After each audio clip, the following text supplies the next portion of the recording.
zato što on mene voli. I to je interesantno. Mi, ljudi, kad želimo da živimo s nekim ili u braku i tako da imamo neku osobu pored nas, mi onda, i mi tražimo to da nas neko voli, da bi i mi volimo, znači treba da nam se to vrati, razumete? Međutim, to je danas postalo jednostavno vrlo teško da budeš nekim i da te neko voli kao što ti njega voliš, ako iskreno voliš, i to je veliki problem. Tamara Jekić-Bošnjak, želim Božji blagoslov. Ovdje je Dejan Vasiljević, također želim ti, brate, Božji blagoslov. Ko je tu još neko? Da vidim. Ivanka Pavlović Ovčanin, i tebi želim Božji blagoslov. Vidite, draga braći i sestre, Isusa volimo zato što nas on voli. On nas voli, draga braći i sestre, čudno. Iako mnogi njega ne vole, on njih voli. Razumijete, to je vrlo teško. Voliti nekoga ko njega ne voli. I zato je to ta ljubav koja ne može se nikako primetiti i ne može se osjetiti zašto smo grešni ljudi. I nemamo to. Fali nam ta ljubav. Da možemo iskreno voliti. Onaj ko iskreno voli. Ja sam malo van ove teme izlazim. Marijana Mejanđijeva, Bog te blagoslovio, onaj koji voli, on ne može drugome naneti bol. Bilo kako. Znači, ako nekome nešto smeta, onaj koji voli neće uraditi ništa što mu smeta. Ali polako, Bog te blagoslovio. Razumijete? Ne može onaj koji voli nekoga izdati, ne može ga ogovarati, ne može o njemu govoriti loše, ne može ga, razumijete, prevariti. Ne može ga obrukati, ne može ga osrniti, ne može ga omalovažavati, ne može da mu kalja čast, niti da mu kalja obraze. Onaj koji voli. Razumijete, Bog je takav. Bog će samo na kraju morati da priđe, da dođe s njegovim prisustvom i svi oni koji nisu skladili sa njime u toj velikoj ljubavi, oni će samo nestati. Spiro Trojkovski, Olga Urošić, želim vam obilje Božji blagoslova. Podelite ovaj video, draga braći i sestre, pozovite još nekoga. Ovo je 10. glava Evanđelja po Ivanu ili po Jovanu. Zašto govorim na takav način Ivan i Jovan? Zato što to je isto, jedan isti jezik. Gledam u Starom Zavetu, mnoge reči koje su tamo upisane su one reči koje danas izgovaraju u Hrvatskoj češće, a u Novom Zavetu, ovdje kako u ovom prevodu gledam od Vuka Karadžića, tu su reči koje se izgovaraju u Srbiji. Razumete? A nekada je to bio onaj zajednički jezik, razumete, jednog na istog naroda. A danas ispada kao da je to nešto različito, međutim nije. Ja idem sada ovako od prvog stiha 10. glave Evanđelja po Ivanu ili po Jovanu. Kada Dalibor je izjavio da ne može, ja nisam imao ništa u glavi šta ću da govorim s vama, o čemu ćemo pričati, o čemu ćemo razmišljati, neka Duh Sveti bude taj koji govori, hoće da bude samo njegov mikrofon i da on iznosi ono što je njemu volja. Zaista vam kažem, meni nekako kad čitam ove reči, kad mora Isus da kaže 2 puta zaista, pa stvarno ti kažem. Znači, on ne mora mene da ubeđuje kao ja kad bi nekoga teo da ubeđujem u nešto. On ovdje kad kaže to je ono najčvršće, nešto najjače kad Isus izgovara, zaista vam kažem, Jozef reći će Bog te blagoslovio. Ko ne ulazi na vrata u tor, ovči, nego prelazi na drugo mjesto, on je lupež i hajduk. Ovdje sad je došla jedna misao kod mene kad sam čitao ovu rečenicu. Ko ne ulazi na vrata u tor, ovči.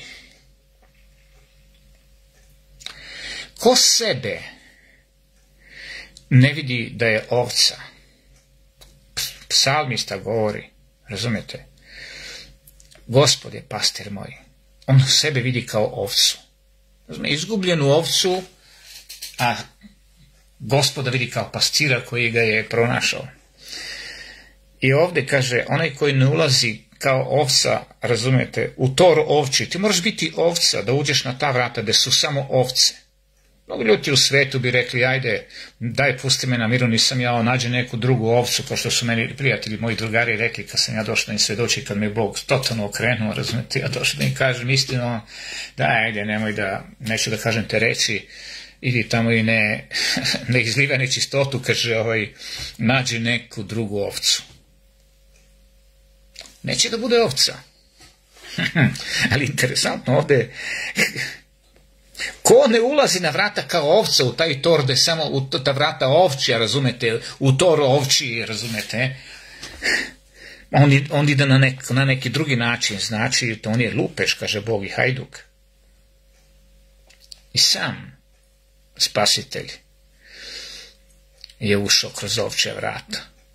Ja sam našao jedna vrata o kojima sam i ranije govorio kad sam ovu temu pričao u Otkrivenju, gde piše u 14. stihu 22. glave ovako: blago onima koji tvore zapovesti Božje ili njegove, da im bude vlast na drvo života i da uđu na vrata u grad.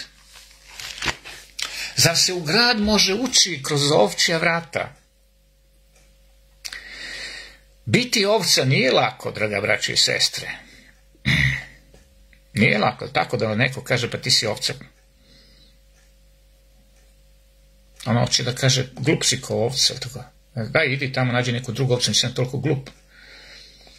Eftinko, Bog te blagoslovio, brate.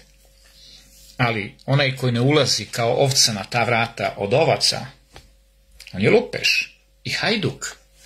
Zašto? Kaže u 2. stihu, a koji ulazi na vrata, koji ulazi na ta vrata, ko je taj prvi? Pa jeste pastir ovcama. Pastir ovcama nevjerovatno ulazi prvi na vrata. Dobro, ajde da kažemo da nije to ona kućica gdje su ovce unutra skroz, ali može i to biti. Neka su to ona vrata, razumete, da je samo ona ograda, ali prvi ulazi pastir. Interesantno mi je ovdje sad došla mi je misao, vidite ovog trenutka, zašto pastir bi mogao da ulazi na vrata kao prvi? A koji ulazi na vrata jeste pastir ovcama. Zašto?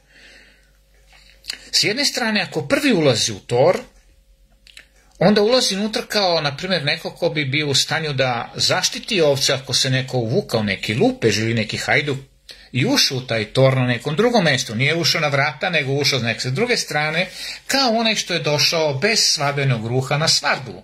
Razumete? Nije ušao kroz određena vrata. I postoji onda opasnost. Ako neka ovca, razumete, uđe, prva da je možda taj lupež ili hajduk ili vuk, možda tu baš i ugrize. Ali on ulazi kao pastir prvi, razumete, kroz ta vrata. Ne znam da li ste nekada, ne znam ko je čuo ovce, sam gledao ljude koji su čuvali ovce, nisam i čuvali, sam se družio s nekim ljudima, Dalibore, ti jedan mali, došao i tebe Bog ne blagoslovi. Gledao sam ljude koji su čuvali ovce, ali kad uđeš u tor ili u svinjac, razumeš, ti moraš sam da se ukaljaš u ono blato, tako je bilo to, razumete, danas imamo moderni svinjci koji su s ciglama ili betonom napravljeni, ali opet su prljavi, ti moraš zagaziš unutra. I kodavac, kad ulaziš kod ovaca u tor, isto mora da zagaziš unutra. Da se uprljaš malo i sam pastir prvi se prlja kad treba da uđe tamo. Ali sad kaže u 3. stihu, Marko Duga, Bog te blagoslovi, u 3. stihu nam kaže ovako Božja reč, pazite. Onaj koji ulazi na vrata, on je pastir ovcama i njemu vratar otvara. Interesantno. Vratar mu otvara, znači za pastira postoji još jedan vratar. Razumete, ta vrata neba. Razumete, ta vrata neba koja su se otvorila kada je Hristos, razumete, kada je pastir poginuo zbog ovce, zbog ovaca, kada je dao život za ovce. Vratar je otvorio vrata. A to su vrata neba, draga braćo i sestre. Za mene u ovoj priči sad, u ovom momentu kako razmišljam, ovome što mi se daje u glavi je ovako. Ima i drugih, razumete, razmišljanja i drugih nekih, kako da vam kažem, objašnjenja i to sve važi. Znači, neko je taj koji mu otvara vrata. Znači, ako neko može pastiru da otvori vrata, ko je onda taj koji je već u toru koji može otvoriti vrata? Ili je neko ko mu otvara vrata ovako spoja? Ali ta vrata neba, draga braćo i sestre. Njemu vratar otvara i šta se događa? I ovce glas njegov slušaju i svoje ovce zove po imenu i izgoni ih. Ovdje se kaže da se ulazi kao ovca u toro, razumete, znači biti ovca, ulaziš u tor, da sam pastir ulazi kao ovcama u tor ovči, njima Svetković Bog je blagoslovio, ali on i izlazi iz tora, vidite šta kaže, ovce njegove slušaju njegov glas, on ih izgoni iz tora. Ajde sada da razmislimo ovako. Ovce mogu biti, na primjer, na nekom mjestu koje je sigurno za njih, to je taj tor ovči. A zašto on mora da ih izgoni iz tora?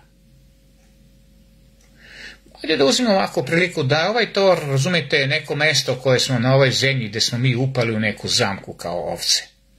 Razumijete? On ulazi na vrata, nekomu otvara vrata s polja da možda uđe u tor, ulazi u tor, a možda u tom toru su mnogi vukovi ušli u tom momentu i pastir u pravo vreme, razumete, ulazi u tor i izgoni sad ovce. On je izgonio i hajduke, razumete? Znate kada? Kada su trgovali po crkvi njegovoj i kada su prodavali tamo, on je, kaže, njih izgonio kao hajduke. Vidite šta kaže? Ovdje kaže, onaj koji ulaze na nekom drugom mjestu, on je lupež i hajduk.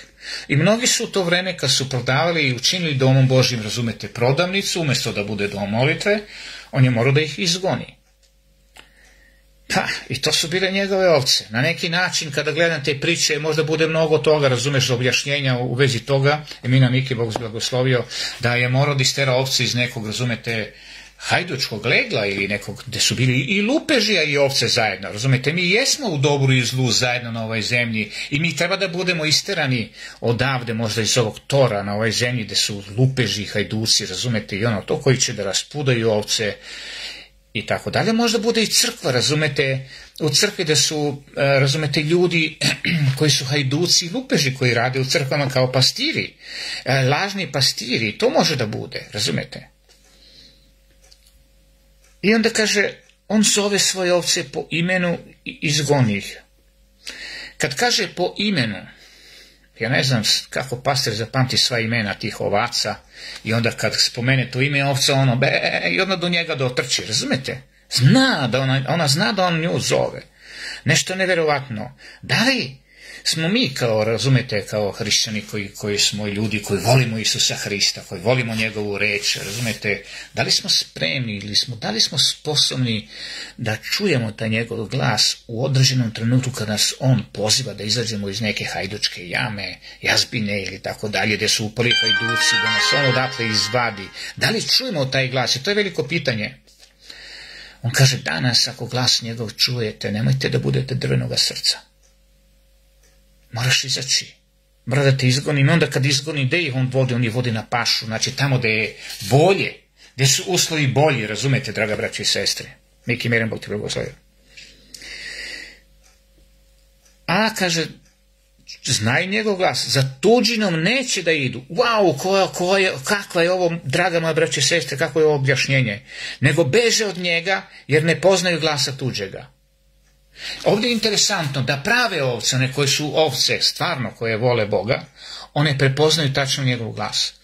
Šta znači prepoznati glas? To je, draga moja braća i sestre, reč je glas Božji, ova Božja reč je glas Božji. Te ovce prepoznaju istinu.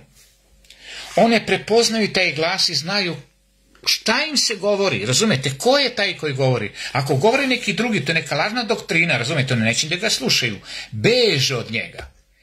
I sam Bog kaže da od lažnih doktrina, od lažnih proroka se udaljavamo, da nemamo ništa sa njima, razumete sad? I onda on kaže ovdje, istera i ide pred njima, a ovce idu za njim jer poznaju glas njegov. Razumite? On ide prvi. Gde god ga pogledate, on prvi ulazi, razumete, u tor unutra. Ako je neka opasnost, ako je tor prazan, on prvi opet ulazi, ako da nije možda neki hajduk unutra ostao. Ako su ovce unutra, hajduci su se umešali i lupeži zajedno sa ovcama, on opet ulazi u taj tor, razumete? Bez obzira što su tu neprijatelji, razumeš, i njegovi i od ovaca, on ulazi tu prvo da se uprlja, razumete, da uđe, da očisti taj tor, da istera ovce odatle, da je spasi i da je sačuva od svakoga zla. Za tuđinom ovce neće da idu. prave ovce da razumeju pravu istinu. Kaže, govori mudrome i bit će još mudriji. Kaže, nemoj da govoriš bezumniku, kaže, psovat će ti, bit će bezuman, još gore će biti, razumete? On kaže, Solomon, kaže, govori mudrome. Znači, kaži onima koji te razumeju, čuju glas tvoj, razumeće taj poziv Božji. I kaže, ovu priču kaza im Isus, ali oni nisu razumeli šta to biješe što nije kazao. Šta je sad ovome čoveku, razumete, u belom mantilu, tu u beloj haljini, sa dugom kosom, što izgleda čudno, nije nikako privlačan, razumete, govori nam kako o nekom pastiru, nekim ovcama. Šta hoće on to nama da kaže? Pa ne razumeju. Nisu razumeli šta im kazao. Draga braći i sestre, a vidite, mi smo došli u vreme kada se znanje umnožilo. Kaže, znanje će se umnožiti. Interesantno. Znanje će se umnožiti. To duhovno znanje, biblijsko znanje će se umnožiti. Mi ćemo znati više. Razumete? Mi ćemo razumeti priču, nama će Bog dati, otkrivat ćemo primati. Oni koji će primati istinu onako kako treba, oni će razumeti. Ljena Salković, Bože blagoslov ti želim. I tvom domu i svima onima od koje ti ljubiš i voliš.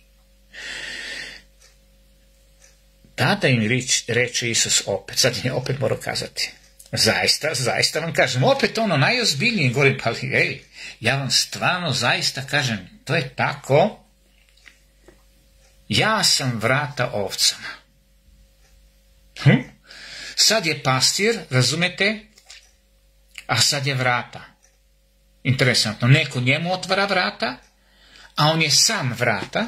Kad kaže ovako, ja sam vrata ovcama, ne misli se da je to neka onako drvena, razumete, da su to neka drvena vrata koja se tako otvara, nego to ima simboliku, ili tako, vi to sami znate, samo kroz Hrista možemo ući. Niko ne može doći k Ocu mojim osim kroz mene, kaže Isus.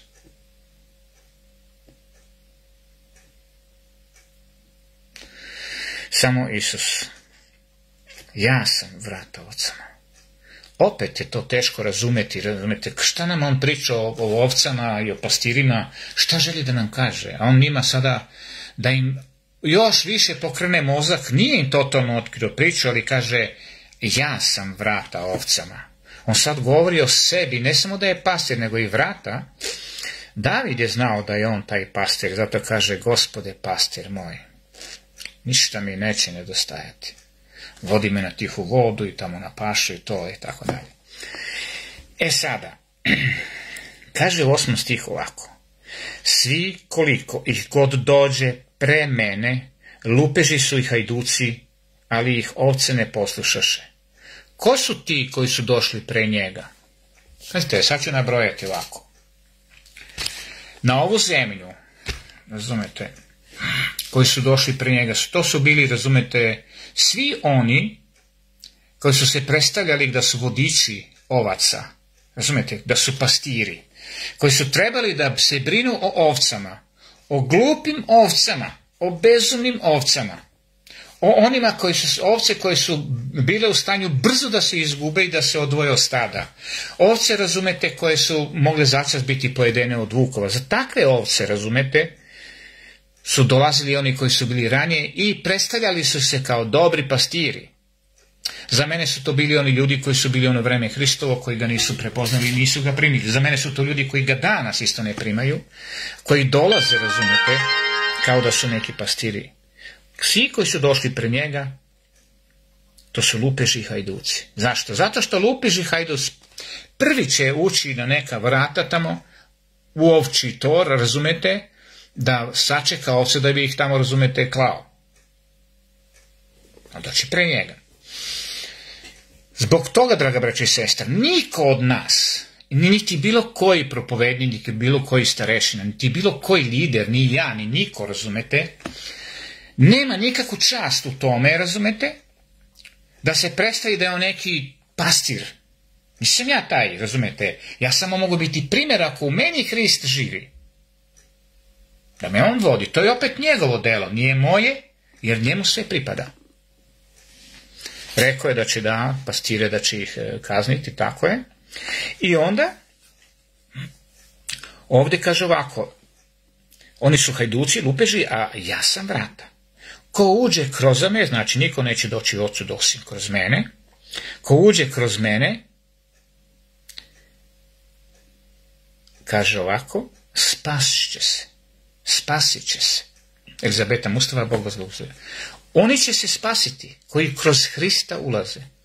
Sad, pošto ni oni nisu ni razumeli ni tu priču o ovcama, niti su o pastiru razumeli, Isus im sad i dalje priča nešto što opet se ne može razumeti. On kaže ovdje, ja sam vrata, kroz mene morate da uđete, sad kao da mora neko sad kroz njegovo telo da prođe. To bi ljudi telesni tako mogli da razumiju. Kaže, šta ovaj priča? Oni su fariseji tamo i knjižnici, oni drugi ljudi, što kaže, kako ovaj može nama da da njegovo telo da jedemo? Oni su zaboravili da je Bog reč. Razumete? Nisu došli do toga, nisu dokučili da je Bog reč, da je to duh. Pogledajte kako ja izgovaram neke reči i one izlaze iz mojih usta, vi samo čujete taj glas, ali ne vidite slova. Ona nisu napisane u vazduhu tu pa da ih vi vidite. Zašto? Zato što je to duh koji se ne vidi. Razumete? To je reč. Reč se nikada ne može vidjeti, ona se može samo čuti. Ona se može poslušati, razumete, biti joj poslušan, i ništa drugo.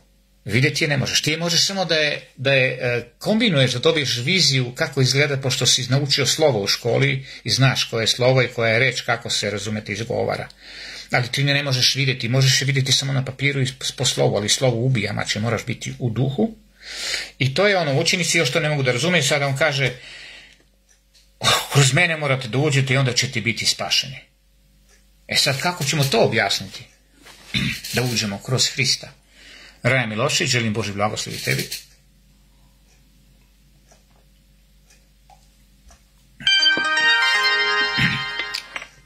Ako svako, na primjer, razvije neku maštu i onako razmišlja malo o tome da kaže kako to ja mogu kroz Hrista da uđem. Baš je nezgodno, je tako? Da prođem kroz njegovo telo i da uđem negdje u neki grad. Malo izgleda neobično, ali takvi su ljudi bili i sad kada smo telesni, ono sve zato treba da se molimo Bogu da nam da objašnjenje. Ući kroz Hrista, to znači ići njegovim istim životom, ili kao što Pavle kaže, ja ne živim više nego u meni živi Hrist. Znači, totalno se Hrist uselio u mene. On je uzeo obličje ovce. I to sad malo nezgodno, tako, obličje ljudsko, uzeo je obličje ovce. On nas upoređuje sa ovcama. A vi koji znate kakve su ovce, razmišljajte da li su ovce toliko glupe, zašto ne samo bleju, zašto jagnje ne dere se, zašto se ne brani i tako dalje, zašto je tako meko i saosećajno i umilja to. Mada to mi vi danas tako toliko smo toga izgubili da mi to ne vidimo, ne osjećamo. Mi tu žrtvu na krstu, na križu ne možemo potpuno razumjeti. Zašto? Zato što u ovo vreme je ljubav toliko hladnila da mi sami ljudi ne vidimo vrednost njegove žrtve, razumete? Ne primećujemo tu njegovu ljubav, to saosjećanje njegovo prema nama. Možda neko je ono kada je za vreme krštenja, kada je vrući, zagrejan, kada upoznaje Hrista pa se krsti pa ga pokrene, pa mu čak i suze na oči pođu, razumete, kad shvati. Ali još uvijek ne može dokućiti tu veliku ljubav, razumete. I ovdje kaže ovako. Ko uđe kroz me spasit će se i ući će i ući će i izići će i pašu će da nađe. Uđeš u carstvo Bože, nekako izađeš odavde iz ovog greha, razumeš, uđeš tamo gdje je im paša, tamo gdje je spasenje, gdje ima, razumete, život veći. To je paša. Paša, znači to je ono što ću ja jednostavno se hraniti. Ja ću se hraniti sa Bogom, s njegovim prisustvom do veka. Znači nema smrti. I onda kaže, lupež, to je 10. stih, lupež ne dolazi ni za što drugo nego da ukrade i ubije i pogubi. Ja dođu da imaju život i izobilje. Kako sad? Svi oni koji su pre njega bili su bili lupeži. Ovdje Bog ili Isus nam govori o nama, kakvi smo mi ljudi. Mi smo kao lupeži koji volimo, draga braće i sestre, da ukrademo, da ubijemo i da pogubimo. Zbog naših, razumete, telesnih stvari. I to su sve lupeži. Ako mi dolazimo pre Razumete? Pre Hrista i mi se predstavljamo kao da smo neko i nešto. Mi smo onda kao lupeši. Samo je on, jedini pastir, koji je svakome od nas potreban. Ali ima i oni koji su najamnici. Ovdje kaže, ja sam pastir dobri, ja dajem život izobilje. I pastir dobri svoju dušu polaže za ovce. Svoju dušu polaže za ovce. Neko ko nije ništa zgrešio pred svetim Bogom, razumete, ne može biti osuđen na smrt. Njegova unutrašnjost, razumete sada, Božja unutrašnjost ili Božje prisustvo deluje na nekoga ko nije zgrešio tako što ga ne može osuditi na smrt. Razumete, ne postoji nešto što bi moglo nekoga ko nije kriv da osudi na smrt. Da, svira, rekao sam, to mi nešto tu, razumete, ni sam ne znam, nešto stalno, tim dolaze neka obavještenja, ne mogu da isključim sada, a gledat ću to sutra nekako da isključim, da vidim to, da to beži, ne mogu ništa da uradim, da vidim da će ovo sad pomoći. Ne znam. I hvala ti, brate, što si me upomenuo. Znao sam za to, ali nisam to nešto sad. Vidjet ću da će sada da bude tiho, doći će možda obavještenja, ali neće možda biti zvuk. Hvala ti, brate Šinac. Znači, on položi dušu svoju za ovce, najamnik koji nije pastir, koji nisu ovce svoje, vidi vuka gde ide i ostavlja ovce i beži i vuk razgrabi ovce i raspudi ih. Ajde da rastumačimo ovaj stih, sada ni ja nisam o tome ništa obavešten. Pazite sada, najamnik, tko je najamnik? Najamnik onaj koji radi za platu. Najamio sam te, razumete, ja sam te najmio, odnosno najmio sam te, pogrešim u rečima, i sad ti primaćeš platu da čuvaš i paziš ovce, razumeš? To je najamnik, on je najamljen. Ovaj nije najamnik, ovo je onaj koji je, razumete, tvorac ovaca, onaj koji ljubi ovce, onaj koji dušu svoju daje za ovce, nije najamnik, ne radi za platu, nego radi dobrovoljno od dobroga srca iz ljubavi, razumete? Nešto što radiš iz ljubavi, nema tu dobitka. Mi smo ljudi koji želimo dobitak za svako neko naše dobro delo. Ili želimo neku nagradu. Ali kaže, nemoj sam da se hvališ, neka te hvali drugi. Znači, pusti da drugi kaže nešto dobro o tebe. Zašto? Zato što Bog voli i želi da mi jedan drugog činimo većeg od sebe, da pohvalimo jedan drugoga, da pokažemo na taj način ljubav, ne, razumete, zavist ili mržnju ili sad znamo, da budemo zavni ljubomorni na nekoga što ima nešto i tako dalje. Ako moramo hvaliti, ako neko ima dobar talent, ako neko dobar propoveda, trebamo pohvaliti, razumete, nije to greh. Ako je neko dobar pastir, ako je neki dobar vernik, ako je neki dobar trkač ili nešto, treba pohvaliti ljude, nije greh. Nije greh. Ali ovaj kaže, on vidi vuka gde ide i ostavlja ovce. Ko je taj vuk što ide i kako on vidi vuka, taj najamnik? Ajde sad da vidimo kako ćemo to objasniti. Vuk je neko ko će doći da ojadi ovcu. Kako se može ovca ojaditi?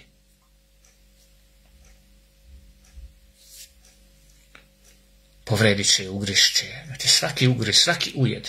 Ajde ako ja to prebacim na moj način, kako ja znam, draga braće i sestre, taj ujed vuka, razumete, koji dolazi da ugrize ovcu, razumete, to vam je ono kao kada su razbojnici napali onoga, razumete, nekog čoveka tamo, razumete, na putu i ostavili ga tako svog ranjenog, pa došao je propovednik i pobegao je, razumijete, prošao je pored njega, došao je onaj levit i on pobegao je, razumijete. Zar nije to to? Razbojnici ga je napali, ranili su ga, razumijete, ostavili su tamo na putu i ko je došao?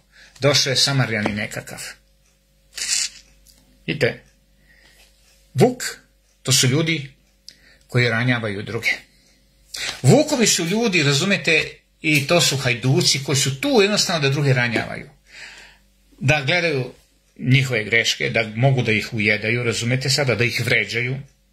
I onda ako si ti neki čovjek koji živiš, razumiješ ili govoriš istinu, oni će te ujedati. Pane Baki, Bog te blagoslovio. To su ljudi koji ujedaju, koji grizu, draga braće i sestre. I na takav način ranjavaju vernike. Vernik se neće raniti, razumete, naravno, bit će ranjen i kad ga fizički povrediš, ako ga udariš nekim predmetom ili sjećaš ga sa nekim predmetom ili tako dalje. Ali ujedi su, moje draga braćo i sestre, samo povrede one koje su reči i postupci, razumete, naneli tim ovcama koje su sa nama negdje u toru. Zato ti su nazvani kao lupeži, hajduci i kao vukovi. I najamnik, kad vidi da je ovca ranjena, razumete, kad vidi da je jedan grešnik pao, kad ga je Sotona rasturio, kad je grešnik pogrešio, kad je učinio pred Bogom greh i ako je hrišćanin, nijako je ovca u toru, Sačirović, to si ti, Ivane. Razumete? Propovednik će pobeći od te, on neće braniti tu osobu, on neće doći, razumete, tu ranjenu osobu da isceljuje i da plati, razumete, onome krčmaru da ga izleči. Zato Isus je drugačiji pastir, razumete, i drugačiji je on taj, razumete, bližnji koji se smilovao na njega. Ranjen je samo onaj koji je od vuka, razumete, oboren, uvređen, oboren, omalovažen, koji ga je naveo na greh i koji je učinio nešto tako da bude ranjen. Svaka rana, draga braća, kao što on rane naše uze na sebe. Koje su to rane, draga braće? Pa to su te duhovne rane, ti gresi, razumijete, koji su pali na Hrista. On je bio ranjen za naše prestupe, kaže. I on je taj pastir. Ja sam pastir dobri, znam svoje ovce i moje mene znaju. Najamnik beži. Zašto beži? Zato što ne brani ovcu koja je izgubljena. Ne brani ranjenog čoveka koji su hajduci i lupeži ovdje, kao što su ovdje objašnjeni među ovcama, to su lupeži, hajduci koji ne ulaze na vrata, nego, razumete, malo okolišu, idu okolo nekim svojim idejama i putevima. I oni su ti, razumete, koji su ih hranili te ljude i koji su, i čak i Sotona predstavlja te hajduke i lupeže i vuka, odnosno vuka predstavlja Sotona, lupeži i hajduci su ljudi koji su oni koji služe vuku, razumete, zajedno jednostavno čine mu uslugu na neki način, a pastir dobri je svaki onaj koji se smiluje na takve ljude. Ja sam pastir dobri, znam svoje ovce i one mene znaju. Vidite, svaka ovca, svaki izgubljeni čovjek, svaki grešnik, i ja i vi, svi mi znamo ko je naš pastir dobri. Pa to je Isus. Ko od nas nije osjetio to oproštenje i tu milost Isusovu nad nama? I ko od nas ne bi trebao da osjeti kakva je njegova ljubav bila što je otišao da se raspne za nas, da pogine? A nije bio kriv. Znači, prisustvo Božje, karakter Božji, ne može dopustiti da neko kriv i nedužan bude kažnjen. To je nemoguće. Zato što svetost, ta svetost Božja je svuda prisutna, jedino u nekim momentima na ovoj zemlji. Zato što postoji greh. I nemoguće da neko bude kažnjen. Isus je bio taj. Razumete, nemoguće. On je bio samo u telu kažnjen, nego telo je kažnjen zbog pravde, zbog zakona, ali i zato, razumete, nije mogao nikada da pogine, razumete, iznutra ono što je bio u karakteru, u duhu, zato što nikada nije pogrešio. Bog nije rekao plata za bezgrešnost je smrt, nego rekao plata za greh je smrt. A zašto onda njega Sotona naterao da osjeti to osjećaj smrti, da doživi? Kad ništa nije zgrešeno. Znači nemoguće je bilo nekoga kazniti. Zato Isus nama kaže, treba vam se nanovo roditi. Razumete? Hoćemo li grešiti, kaže, ako smo pod zakonom? Kaže, Pavle, Bože sačuvaj. Razumete? Ne možemo sad više biti kažnjeni ako prestanemo sa grehom. Ne može Sotona da nas osudi za greh, jer plata za taj greh je smrt. On kaže, najamnik beži, znači on kad vidi da neko ranjen, kad neko pao, on neće, nijedan propovednik, nijedan pastir, neće stati i sesti sa jednim čovjekom koji je doživio neki pad, razumete, i stati i kažete, čekajte malo. Pa Isus je platio za njega. Postoji šansa da se obnovi. Šta ga napadate tu ovo? Oni svi se odvoje od njega. Svi isti grešnici. Pazite, svi grešnici, svi imaju neku ludost koju Bog vidi u njihovom životu, u njihovim mislima, u njihovim idejama, u njihovim namerama. Svi. Nema nijednog čovjeka. Svako ima neku ludost, razumete? A oni se nekog osuđuju koje se to, po onome što su ga vidjeli, što su saznali. A ono što je unutra njima, to Bog vidi, razumete? I to je ono kao što je rekla ova sestra kad je propovedala, to je njena tema bila, Dragica, Isus je pisao. On piše, razumete, naše unutrašnje slabosti, naše grehe, naše namjere i želje. Ne ovo samo što je fizički. Onaj koji stane uz neku osobu i kaže čekajte, stanite malo, pa ohrabri, pa je podigne, pa je ova jače. Pa da. To je pastir koji polaže dušu svoju za ovce. On stane na stranu ovce. On je taj koji je pomogao Samarijaninu, onome kad je bio Samarijaninu, onome ranjeniku, Samarijaninu je pomogao. On je bio taj koji je platio krčmaru, razumete, da ga sanira, da bude zdrav i da ga čuva. Ja sam pastir dobri i da vidimo koliko je sati. Da ne bi ja... Ok, još malo ću biti s vama. Ja sam pastir dobri i znam svoje i moje mene znamo. Kao što mene zna otac, vidite sad govori o tome, i ja znam oca i dušu svoju položem za ovce. Pa sad. On sad govori da je on pastir dobri i da poznaje svoje ovce i da ovce njega znaju. Isto tako, kao što otac nebeski zna njega. Gledajte, taj otac ima nekoga pored njega. I ja znam oca. On zna oca. Znamo, kaže, ovo je život većin, da poznaju tebe. Jedinoga istinutka Boga i onoga koga si poslao, Isusa Hrista. Nije samo jednog. Razumete sada? I onda kaže, kao što mene zna otac i ja znam oca i dušu svoju polažem za ovce. Polaže dušu za ovce. I druge ovce, kaže, imam, koje nisu iz ovoga tora. I oni mi valja dovesti i čuće glas moj i bit će jedno stado i jedan pastir. Zato me otac ljubi jer ja dušu svoju polažem da je opet uzmem. Pazite sada, ovdje on kaže ja polažem svoju dušu i mogu opet da je uzmem. Neko mi je postavio pitanje da to nema nigdje, međutim ovdje piše da je kao što on polaže dušu i da je opet uzme, znači mogu da je uzme. Zašto? Nije on, ne može da ga kazni ništa, da ga onemogući. Razumijete sada? E sad, ovdje kad kaže ovako, u 4. stihu kaže ovako, i kad svoje ovce istera, ide pred njima, ovce idu za njim, jer poznaju glas njegov. On prvi ide tako kroz muke i sve to, ali on ni poznaju glas njegov. Zašto poznaju i kako poznaju glas njegov? Kako? Pa lepo, evo u Otkrivenju 18.4, najupotrebljavajući stih, gdje kaže, kad je pad Babilona bio, kada je sve na ovoj zemlji ovako, kao što vidite, i postoje još gore, u 4. stihu 18. glave Otkrivenja čujemo glas, ovce poznaju glas moj. Pazite sad.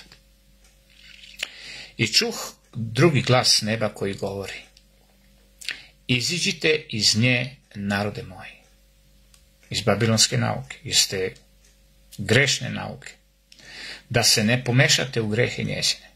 Bog poziva narod njegov koji čuje njegov glas i koje poznaju njega kao pastira i poznaju njegov glas, da izađu iz greha i da se ne mešaju u babilonske grehe. Zašto? Da vam ne naude zla njezina, da ne bi doživjeli neke stvari koje su zle. Kemal Hasan, Bog te blagoslovio, brate. Bog poziva, ne čuju taj glas i one prepoznaju da je to Isusov glas. Samo Isusov glas govori, izađite i odvojite se od greha.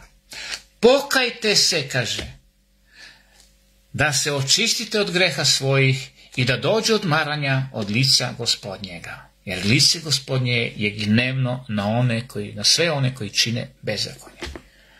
Vidite, i posljednji poziv za sve ovce.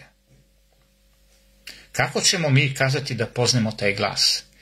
Božji glas je svaki onaj glas koji nas poziva da se ne pomešamo u grehe. Ponaročito u grehe babilonske. Te lažne doktrine, vidite? Po tome ćemo znati da je to njegov glas. Znači velika poruka koja nam kaže izađite iz greha, odvojite se od greha, da vam ne bi naudila zla, zato što zla će biti puštena na zle ljude, na one koji su pomešani sa grehom. 7 posljednjih zala, sva zla koja su ovdje u Bibliji, bit će puštena na one koji su se odvratili od Boga. Isus kaže, ne bojte se, jer dlaka sa glave vaše neće pasti. Ali nema mira bezbožnicima, kaže. I zato čujemo taj glas tog našeg pastira i treba taj glas da prepoznamo koji govori, iziđite iz nje, narode moj, ovce moje, iziđite odatle i nemojte se pomešati u grehe. Nemoj da se igrate sa grehom, jer će doći zla na sve one koji čine bezakonje. Negdje tamo u nekim knjigama Mojsijevima kaže, ako budete uzaslušali glas moj, nikakva zla koje sam pustio na Misiri, tamo da bolesti i ovo ono, neću pustiti na vas. Sve, to je isto. Iziđi, ukloni se od greha, da ti ne naude zla koja će biti puštena na one koji će to primiti. Znači, 7 posljednjih zala, draga braći i sestre, su te stvari koje će ovaj svet morati da doživi, razumete, zbog toga što se pomešao sa gresima. Da vidim ovdje ovaj stih, da li je vezan, kaže, jeste. Ovako, sad ćemo da vidimo. U Isaiji 48:20, da vidimo šta kaže. Isaija 48:20.